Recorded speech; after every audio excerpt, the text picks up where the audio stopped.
Welcome. Thank you for coming. We're going to be talking about how we build Jenkins. Well, not we, but actually Tyler and his group builds Jenkins in the cloud. My name is Brian Benz. I'm a cloud advocate at Microsoft.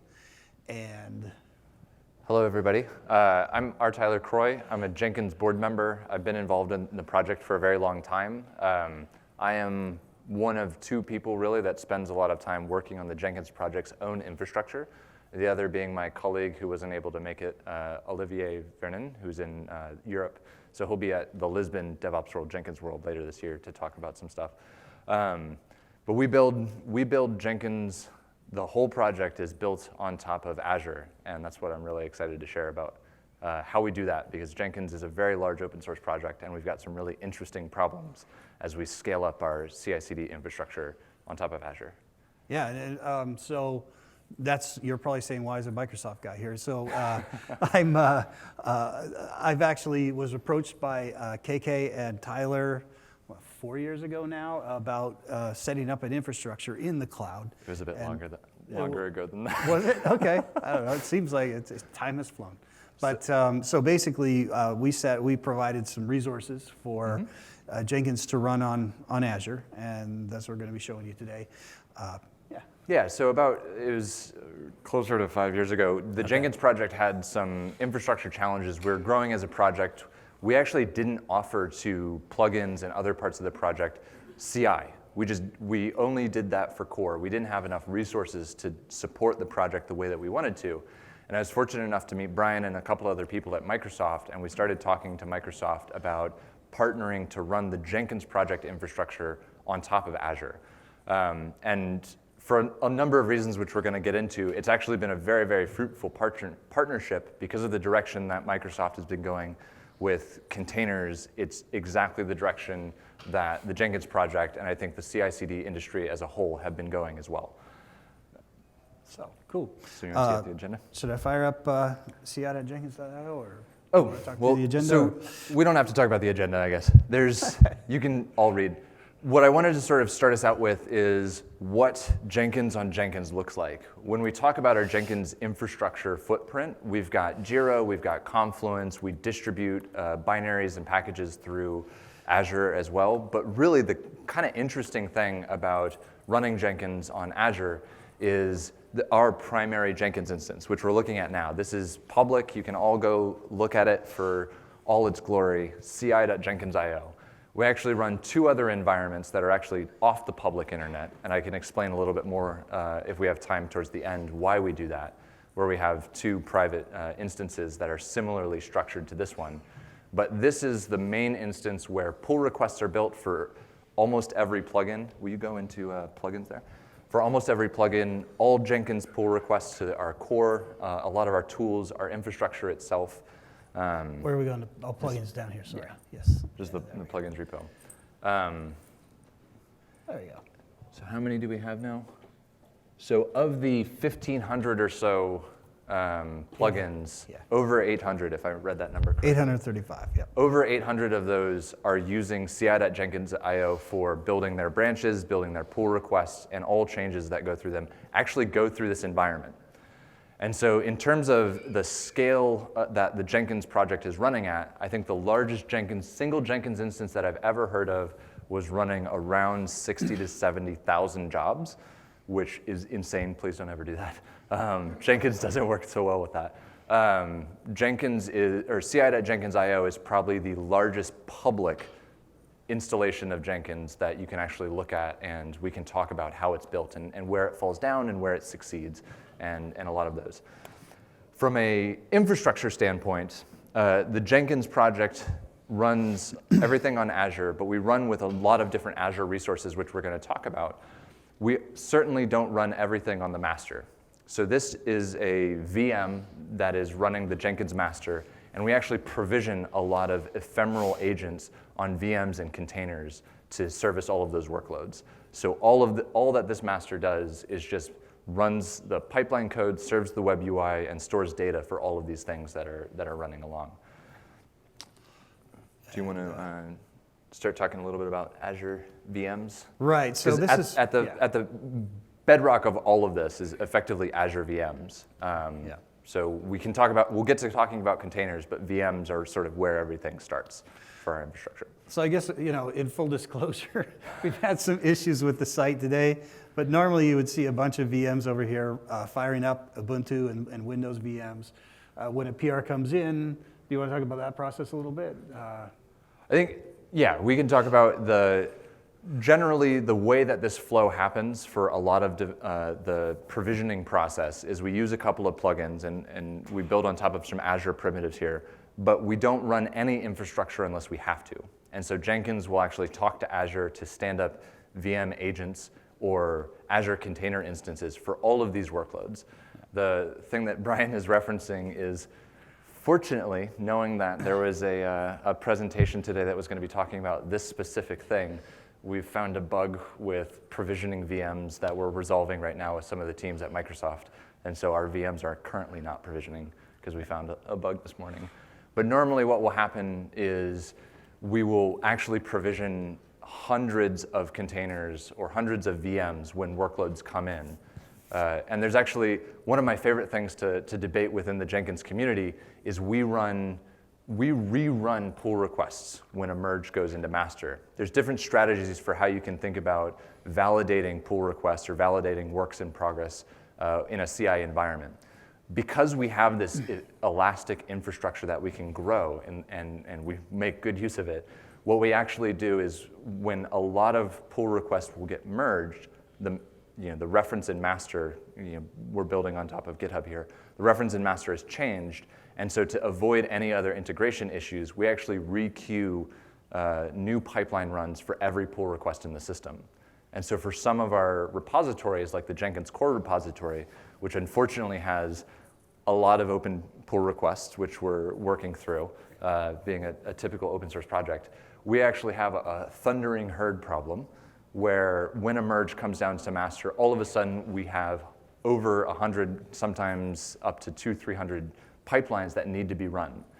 And it's actually really fun to watch. When a merge goes in for that core repository, the queue will start to stack up, and then as instances are provisioned on Azure, the queue will start to go back down. And part of the reason that we actually rely very heavily on Azure for our builds, and we use it very, very heavily, is because we actually run 4 variants for most of our projects. For most projects, we're running builds and tests on Windows, and we're running builds and tests on Linux. And then inside of those 2 different platforms, we're testing on Java 8 and also Java 11 to make sure that we're looking to the future as much as we can. And so for all of these plugins and these core repositories, we're basically running builds and tests 4 times minimum, which is an incredible amount of compute time if you were to actually tabulate it up for every pull request that goes on in the Jenkins project. But so that's a little bit of a high level of sort of how Jenkins glues into the Azure infrastructure. I think let's talk a little bit about what Azure is providing underneath. So I thought I'd mention, because you mentioned VM agents, just in case you're not familiar with them. So basically, it's a plugin provided from Microsoft. And basically what it does is it allows you to configure a number of virtual machines, either Windows or Linux, on Azure. And you configure that all through the plugins, through actually Azure Configure. Just so we're clear, I'm sorry, Jenkins Configure. This is not CI, not CI Jenkins IO right here. No, this is my Jenkins. We're not doing anything live today. But I'm showing you my example. But basically, you create a group, and then you can actually create Jenkins. You can set a max limit. Mine's 10. Yours is probably like 20,000. Ours is a bit higher. Yeah, then you set up a deployment timeout. And the reason why you do that is because you can actually either put the agents to sleep, so they start up quickly again, or you can shut them down completely, so if you want to save money. There's actually a couple of really great policies in there. There's one that we originally used, which was basically once machines go idle, then delete them. Yes. Yeah. For a project like the Jenkins project with this thundering herd problem, and if you run a larger Jenkins infrastructure, you will experience this problem if you use ephemeral agents in this way as well, is during the middle of the day, when all the developers are awake, before they go to lunch or after they get back from lunch, there's no idle time. And so what the behavior that we've actually seen is those agents will never be deallocated during the peak of the day to where they're running so much that they run out of disk space with pulling down Maven dependencies, pulling down Docker images, building up log files. So we actually had to change the retention strategy because during peak, we just never got a free moment to deallocate those instances. And so we changed to the pool strategy to where we give a machine an hour tops that we're actually going to tolerate that machine living, and then we get rid of it to prevent some of these noisy neighbor problems that will happen during peak times of load during the day. So it's very important if you start to run Jenkins at scale to think about when you're going to deallocate resources versus try to keep them resident online versus just spinning things up ephemerally. Yep. We're okay with you keeping them running, by the way, because we get paid for that. But yeah, here's a few key features here. The cool thing is you can set up VMs in any one of these locations. So a master can trigger, in Japan, can trigger something in Southwest Central US or something like that. Also, there's availability sets, which is a way to actually configure things so that they're quickly available in a redundant set meaning. There's different virtual machine sizes, and you can actually set your own as well. And then there's a storage account. You have to have a standard storage account associated with them. And there's disks that you actually associate with that too. This is the retention strategy that we're talking about, the idle pool or once. These are different things you can do in the retention time in minutes. Mine is set up so that basically the VM will run for 1,200 seconds, and then it goes to dormant, and then if it's gone, if it's idle for more than 60 minutes, it shuts down. And there's, of course, Windows or Ubuntu choices for that. You can also set up your own image and set up shell scripts to build that up and everything. So that's what Tyler's referring to when you actually set up those. And you can set up more than one of these and call them from your master and have different agents with different configurations running. So he's got several running that run Ubuntu and then several running that run Windows. So we run with three.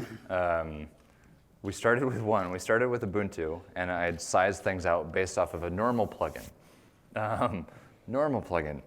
And then we started to find that there's a lot of plugins and some acceptance tests that needed effectively as much memory and CPU as we could throw at them.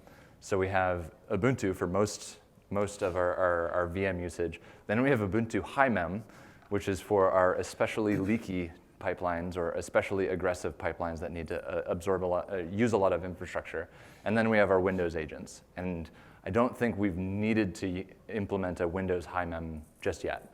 But the really important thing to take away from those different templates is when we're working with VMs, they're not as fast as containers, which we'll get to. And so we want to try to right-size these different levels within our infrastructure to where we're not standing up the biggest possible VM for all of our jobs, because that's not going to be cost-effective or time-effective. So we wanted to find what are the approximate 20% of the jobs are going to be using this amount of resources on these types of platforms. What are their basic needs? And then we provision that. And one of the things I would like to mention about this screen that Brian was looking at, this is the admin view. So this is all hidden from developers. Yes. And the way that we actually use this in the Jenkins project is we've documented you can have a Linux node, you can have a Windows node, you can request high memory, and all you're doing is just expressing a label in your pipeline. And then behind the scenes, the Azure plugin is connecting. I've got a job that needs this label of machine. That means this template and actually provisions the infrastructure in Azure. And so most developers, unless something goes bump in the night, don't actually know much about how the Azure agents are being provisioned behind the scenes. And they really don't need to. Every agent in our infrastructure comes up with Java, with Git, and the Linux nodes come up with Docker. And that's about it. And everything else. Do you want questions only at the end? Sorry? Questions only at the end? No, go ahead and jump in. If it's going to be off topic or unrelated, I'll punt it.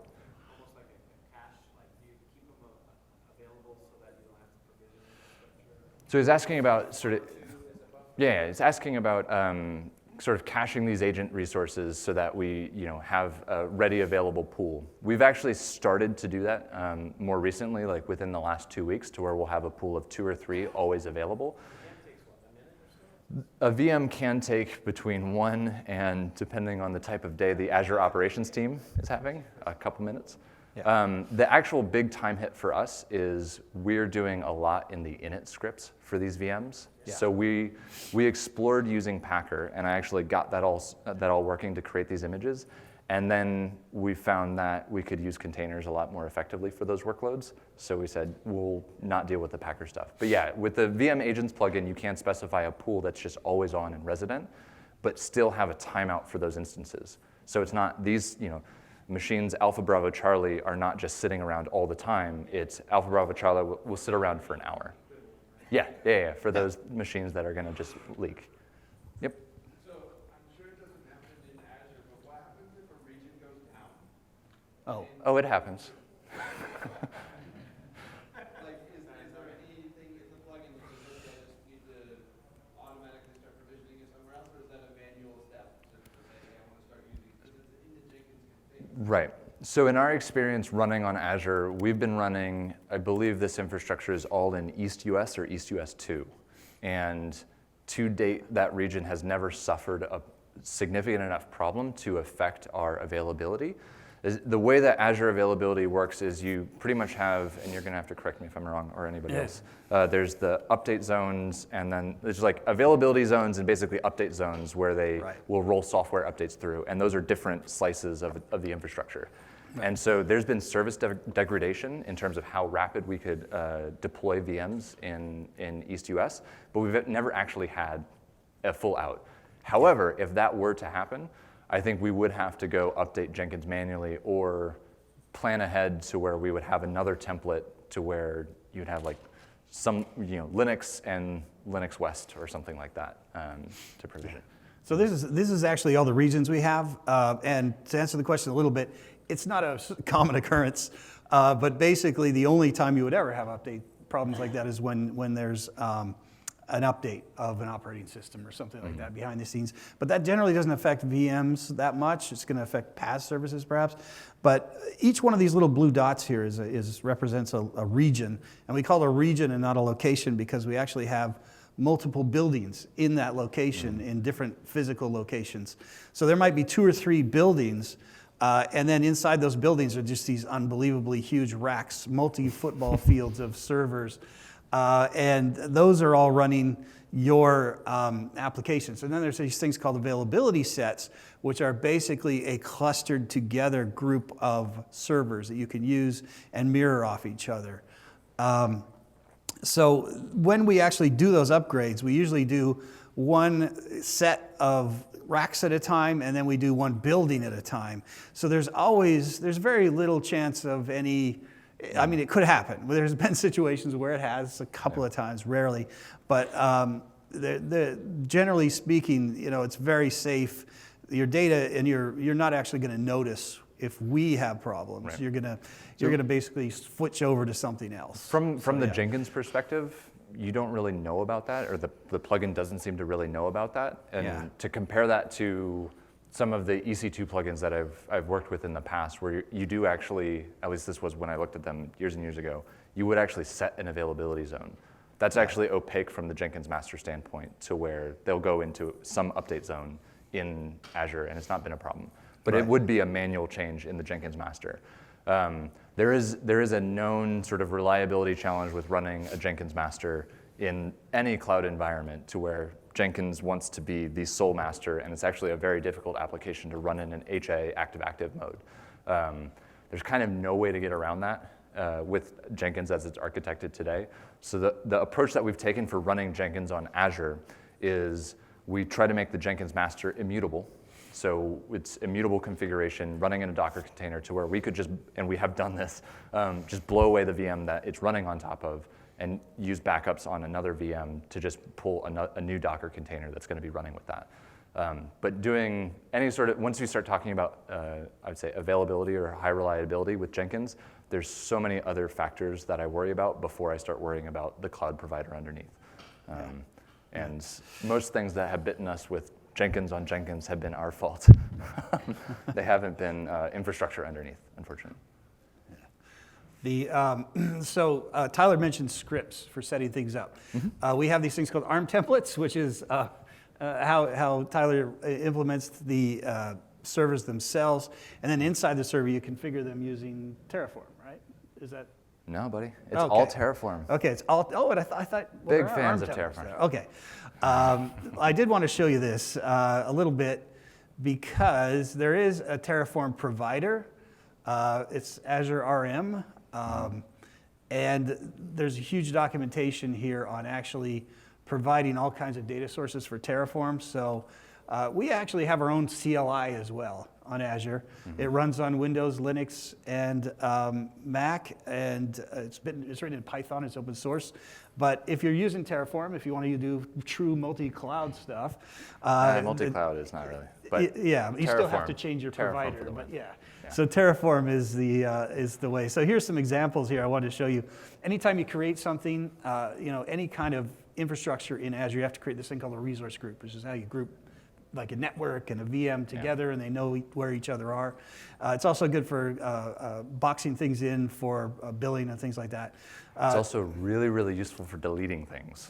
Yeah, you can just delete the whole resource group, which is good and kind of bad sometimes. We've had to do this a couple of times when something got messed up on the Jenkins side of things, to where we have one resource group for the master and all of the associated infrastructure, and then another resource group for agents.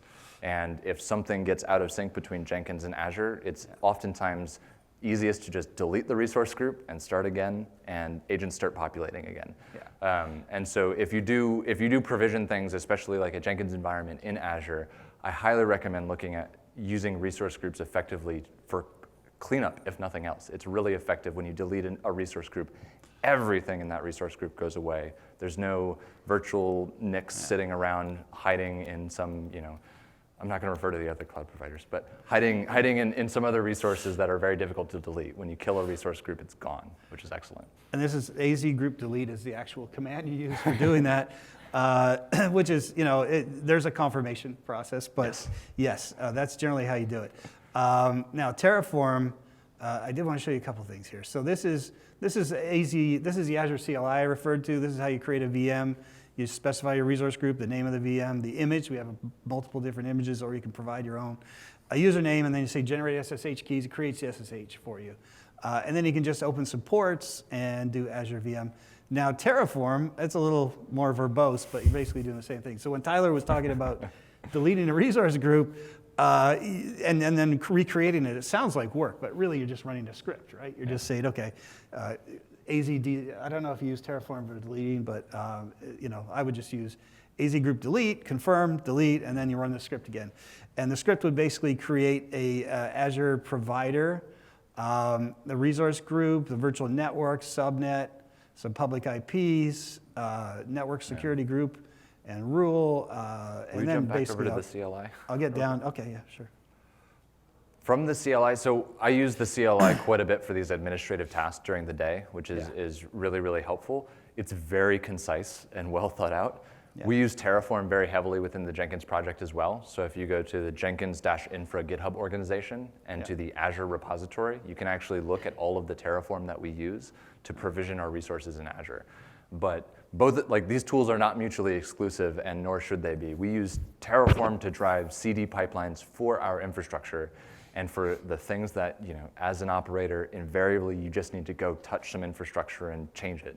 The Azure CLI we use quite heavily. Yeah, it's good for ad hoc stuff, for pre-made scripts that you're gonna, if you're working in a big organization and you want to pass a script to a DevOps team to actually create this for you, then Terraform's great for that too. This is creating the virtual machine. So all the things I just set up above the script here, you create the disk, a reference to the actual image that you want to use, the profile, and the Linux configuration, including the SSH that you're going to specify. What else do we have? A tag. And that's it. It'll run, it'll actually create the VM. Yeah. And what it's actually doing, let me show you in the portal. I was going to show you this as well. Portal, here we go. So it's basically just creating these VMs. So if you don't know anything about the CLI or Terraform or anything like that, you can just say, you go to the portal.azure.com as a customer, There you go. and you have, these are some preset images. I can create an Ubuntu server from here. This is a VM. a Windows 2016 server, a few other things, Kubernetes service, stuff like that. So you can do it through here, and then once you learn how to do it, there's a way to actually save the CLI script that generates from this, and then reuse that CLI script to actually provision things. It's And/or actually convert also it. really helpful. Yes. We've used that in a jam once or twice. Yes, it's kind of cool. So it'll generate this thing called an ARM template, and also CLI, and I think Python now, and a couple others, PowerShell. So yeah. most of the Jenkins infrastructure started with VMs, and I'd like to shift a little bit to talk about where we've gone over the past year or so and our increased reliance on containers in this infrastructure. So we rely on two services in the Jenkins project infrastructure, which I'm going to ask Brian to talk a little bit more about. But the Azure Container Service, AKS, or Azure Kubernetes Service, I don't remember what AKS stands for, AKS, and then Azure Container Instances, ACI. And both of those have been a really, really big part of container adoption for the Jenkins project. And so would you mind introducing those? Yeah, so Azure Kubernetes Service, anyone who's tried to set up Kubernetes on a VM, maybe you went out and you got Istio and you installed it and you do all this stuff. It's a struggle. It can be. And just managing that instance of AKS can be a real pain. That could be 75% of the work. Kubernetes the hard way. Yes, Yeah, yes, Kubernetes the hard way. So all the cloud providers, including Azure, have a way to actually have a managed service. And we only charge for consumption for this. And it's really, we provide a management plane to do things like upgrades and node creation and deletion and things like that underneath the hood of Kubernetes. Can I talk about that real quick? Yeah, sure. Go. So the thing that we've actually enjoyed about AKS for our infrastructure, and the managed means different things depending on who is selling you the managed service. Upgrading a Kubernetes environment, which we had done once before we started to adopt AKS, is actually incredibly difficult.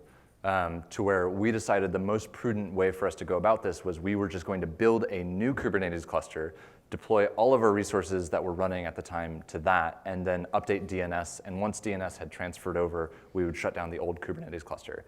And so upgrading that Kubernetes cluster, even a minor point release for a security update, or growing that cluster was actually tremendously painful for us. This was a couple of years ago, so Kubernetes has actually gotten a lot better about this itself. But being able to roll updates through the managed service the way that AKS is provided, we've done some minor upgrades in place with no problems and with no significant downtime on top of AKS, which is, to me, that's the bar for managed, is I don't want to need to care as much about the upgrades or security patches as they come along. Yeah. So AKS sets a pretty high bar for me. So by the way, AKS, when they do an upgrade or something like that, there's a lot that goes on behind the scenes.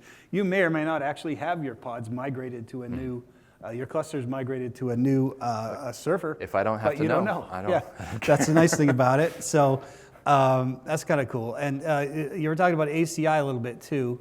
The managed control plane, you can have multiple VMs behind the scenes that actually connect to your AKS as well.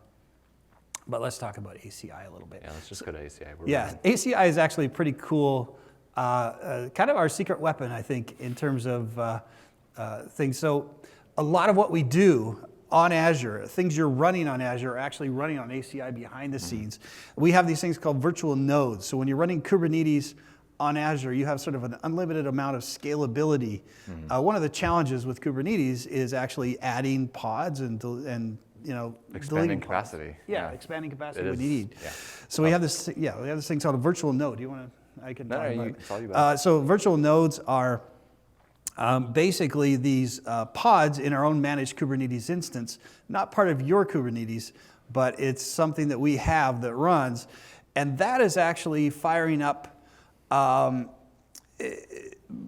node that is automatically used, and it's instant, basically. It's sitting there waiting to be used by someone. So if you have something, you hit capacity, and you set up virtual nodes in your AKS cluster, it will actually create these additional nodes underneath the hood that will actually manage your scalability for you, and you wouldn't even know that it created new pods or shut them down. If you'll indulge me in bragging a little bit about this. So you can talk, The investment from Microsoft in the Kubernetes ecosystem has actually been really cool. What's underpinning this is an open source project called Virtual Kubelet, and adding that kubelet into an existing, even a non-AKS cluster, it's pretty phenomenal how you all of a sudden turn on extra container capacity for a Kubernetes cluster. We're not using that in our existing AKS clusters. We actually don't have a lot of bursty loads in Kubernetes, but we're using what is backing that, ACI, for a lot of bursty loads in ci.jenkins.io.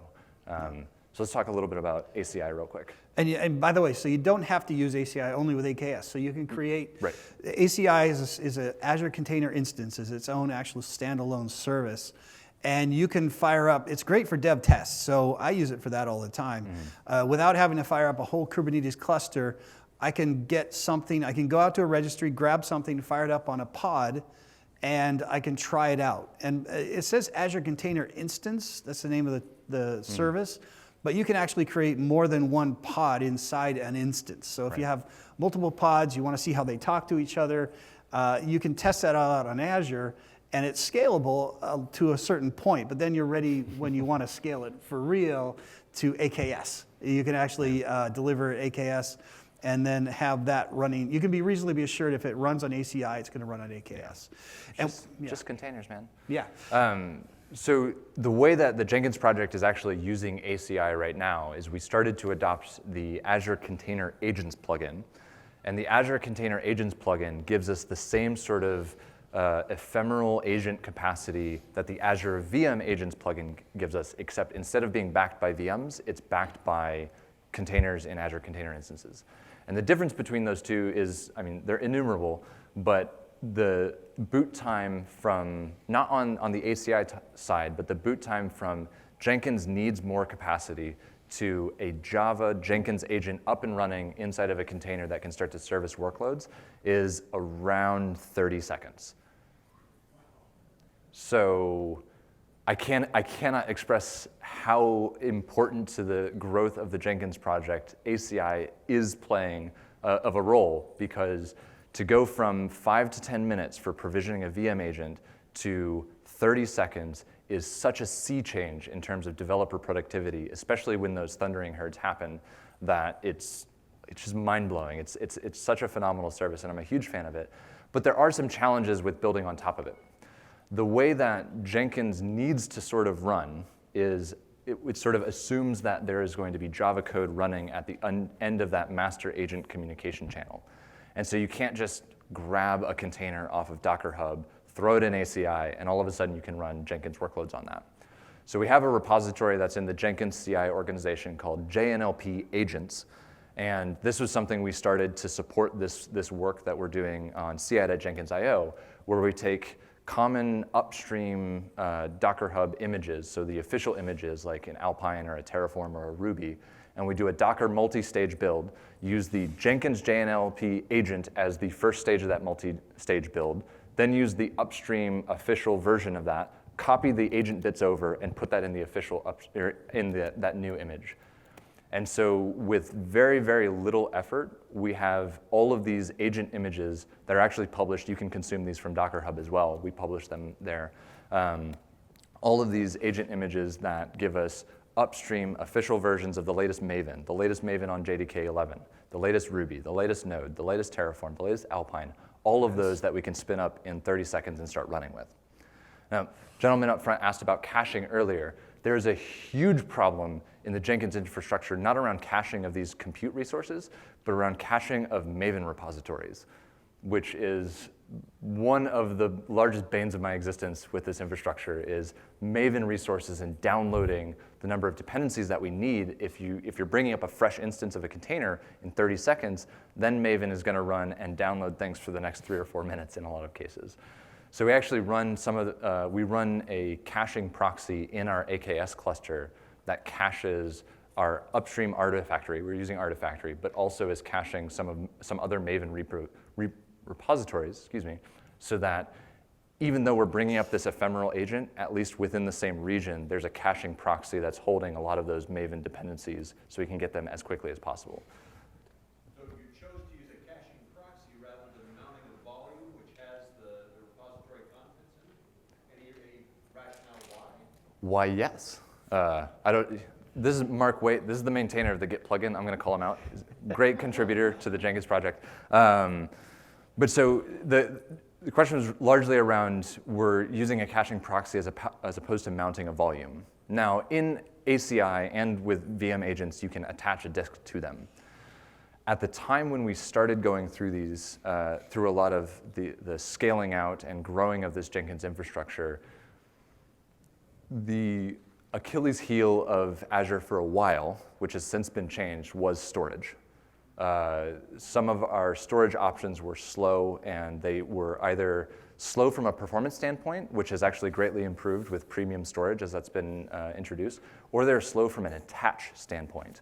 And that was actually the killer that required much more changes behind the scenes on the Azure side to improve the speed on that. So we just weren't able to attach storage, even though it was allocated, as quickly as we wanted to. But we also have been operating under the assumption from a design standpoint that we're just not going to know what's relevant to put to cache between two different pipeline runs. And so if we put a really, really large disk in the same region with an HTTP proxy, we're probably going to get at least, think of those 4 variants, the Windows, Linux, and then JDK 8 and JDK 11. When one of those builds comes up, whichever starts first is probably going to populate that cache, and then the other 3 will just be able to feed from that cache, and we can expire things from it fairly quickly. But it is a very, very real challenge when any infrastructure you're talking about around Jenkins, this ephemeral agent style means you've got caching of build results, which is challenging, but caching of dependencies are 2 really big systematic things that Azure doesn't give you much help there, and Jenkins doesn't give you much help there. It does require a little bit more interesting solutions to solve for that problem. But big disk in the same region has done pretty well for us. When we first started out, we were going across the public internet, and that was actually A, expensive because we're leaving the region, which costs you money, but B, very slow. So the caching proxy has helped a lot in sort of the cost management side of this as well. Yeah. So we deviated a little bit from Azure Container Instances. Let's get back to Container Instances. This is good. This is good. So I think the next thing, I didn't have any more to add. Did you have any container instances? Any other questions about container instances? I'm the biggest fanboy of container instances for a lot of reasons. Oh, I want to tell you about new work that's going on like right now, from a contributor named Alex Earl, who unfortunately wasn't able to be here. He's actually been doing really interesting work to make JNLP agents work for Windows containers. So right now we've moved a lot of our VM Linux workloads over to these containers and seen really great speed improvements. And he's done the initial heavy lifting to get these JNLP agents built as Windows containers, which we can also launch on ACI, which means instead of having what we have right now where you can use Linux for your container builds and those happen really, really fast, and then we wait for Windows VMs to boot up and then we do all the things on the Windows VMs, we'll be able to spin up containers for both to run all 4 axes of our build and test pipelines through Azure Container Instances, which is, to me, that's like what a world 2019 is, where we're spinning up Windows containers in 20, 30 seconds. It's really cool. And by the way, we're not using them just for, we're actually using them for our functions, so Azure Functions and these things. The serverless stuff. Logic apps and this, when you go to shell.azure.com, if you have an Azure account, it actually fires up a ACI instance. This is actually an ACI instance. So behind the scenes in the infrastructure in Azure, we have a ton of different things. Shell.azure.com is a cloud shell you can use to access Azure and run stuff, and it has a bunch of preloaded CLIs, but that's all I'll tell you about it. But I just wanted to show you that right now I just fired up an actual instance of this thing, and I can run a simple version of code, as is Visual Studio Code, right here, and here's some storage that comes with this, and I can play around with this. I can clone something here, and then I can run something and deploy this out to Azure. It's like a real thing under there. Yeah, and this is actually from a security standpoint, it's fun to poke at. Like, how much of a real machine is this? Yeah, it's got Terraform. It's got a bunch of different tools and things already built in. What happened to Terraform? Anyway, there's a bunch of different CLIs you can use. You have to type it in. Oh, I used to be able to type TF. Yeah. Anyway, thank you. Where is it? Where is it not coming through? It's very slow. Okay, Terraform. Okay, cool. So basically, there's a whole bunch of preloaded scripts. So we have this ACI infrastructure that we set for shell.azure.com. And if you go out there, you can actually create and add new scripts to it and things, but it comes with a preset version. I guess we're running a little close on time, but yeah, so that's the idea, is we actually use it for our own infrastructure. So we're not just selling it, we're a customer too. So that's something we do with this. And the other thing I want to show you real quick, if you don't mind, so plugins. So Tyler mentioned the Azure Agents plugin.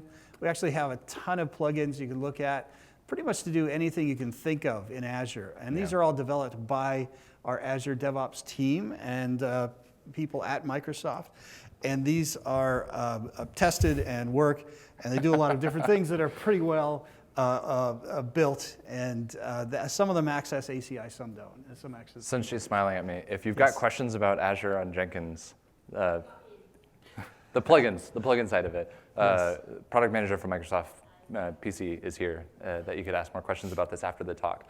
But suffice it to say, we're using these plugins very, very heavily on ci.jenkins.io. We don't do any sort of hacky things. We pull the plugins straight from the update center. This has actually been a long-standing policy that I've had to gently remind developers of, that I will not upload beta quality or non-public plugins into our Jenkins environment. So we're dog-fooding exactly what you will get from the Jenkins Update Center. And what this, the reason that this has been really, really important for us to have Microsoft investing in these plugins is we have been able to adopt Azure very, very quickly within the Jenkins project because these plugins have existed. Yeah. Before this, we had a fixed static Jenkins infrastructure where we had, I think it was 3 agents. They were all individually named, and the master was individually named as well. And when we started to have this great Azure Jenkins integration, we were able to move to where everything became much more elastic and ephemeral. And it made a big difference to where we could add 800 plus plugins into our Jenkins environment and continue growing, which is really cool. Yeah, and Microsoft's benefited as well because Tyler stress tests all our plugins for us and provides all kinds of feedback. Oh yeah, this is a good thing. And Jenkins files. I'm glad you brought this up. Yeah. So one of the things that this has also allowed us to do, I didn't get to talk about some of the configuration as code stuff that we're looking to use between configuring these plugins as code for our Jenkins files. I'm sure there are other talks talking about configuration as code. I saw Evelina, who's one of the maintainers of that, running around. But at a Jenkins pipeline level, being able to have this really great supported infrastructure underneath, we brought a Jenkins pipeline shared library into the fold to where for most developers, their Jenkins file is one of these 2 lines. Just build plugin, which does those 4 variants, provisions all the infrastructure, aggregates the test results, does all of the things, and the developers don't actually have to think about how things are going to be tested for them. We also have this newer variant, thanks to Alex Earl, who I referenced earlier, to default to using ACI underneath so you can get more speed out of it. At some point, we'll probably switch the default to where you would have to explicitly opt out, but we're not quite there yet. And all of this in our pipeline library is available through GitHub if you just go to pipeline-library in our Jenkins infrastructure organization. And the really great benefit about this from a scalability standpoint, I've talked a lot about Azure Container Instances, VMs, and being able to spin up those ephemerally has helped us grow, but that alone is not enough. You also have to think about how do I scale this within the organization? And having these very, very simple primitives has allowed numerous developers and contributors, whether free time or professional, to adopt our Jenkins infrastructure and be successful with it. One of the things that's been really beneficial as we've added new capabilities, when we added Windows agent support, which we didn't start out with it, when we added Windows agent support, we basically updated this library, and over the course of about a week or so, every plugin started to build and test on Windows. And when we did our JDK 11 preparation, we updated this library, and every plugin started to build and test on JDK 11. And from a growing an organization standpoint, being able to refactor this stuff with the infrastructure underneath that supports it, but being able to refactor it to where developers don't have to think about the infrastructure they need has been hugely beneficial for us to grow Jenkins on top of the Azure platform. And of course, this Jenkins infra organization, everything that we do from an infrastructure standpoint is available there. All of our Docker images, all of our pipeline code, our pipeline library code, all of our Terraform, all of our Puppet, which we didn't talk about at all today, but that's okay. Everything that we do, we try to do as code, and it's all open source if you want to copy or use as an example to start with whatever you're doing. You had a question? So Puppet was actually where we started from an infrastructure standpoint. So before we moved to Azure, we actually were running a masterless Puppet infrastructure, and then we moved to Puppet Enterprise with some support from Puppet. We use that for the VMs that are they're not immutable. So we still run a number of VMs who basically all have names, and we have to have roles assigned to those in packages that we have to maintain. And that's things like our Jira instance, our Confluence, some of these other services that don't make sense for us to try to cram into containers and put into Kubernetes. That's where Puppet actually does most of the heavy lifting. So that's kind of the end of the time that we have. I've tried to answer questions along the way. I hope we've answered anything. If you have any other questions, just come on up and chat with us, but thank you for listening. There's some links and things that I didn't get to. They're in the slides.